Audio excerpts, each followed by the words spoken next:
உரையை கேட்கிற வாய்ப்பை பெற்றிருக்கிற சகோதரர்களே, நீங்கள் ஒவ்வொருவரும் உங்களை படைத்த இறைவன் யார் என்பதை கொஞ்சம் புரியுங்கள்.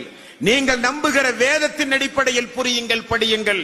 இல்லாவிட்டால் மரண நேரத்தில் கேட்கப்படுகிற கேள்விக்கு நீங்கள் கட்டாயம் பதில் சொல்ல வேண்டும். மரணத்திலிருந்து தப்ப முடியாது.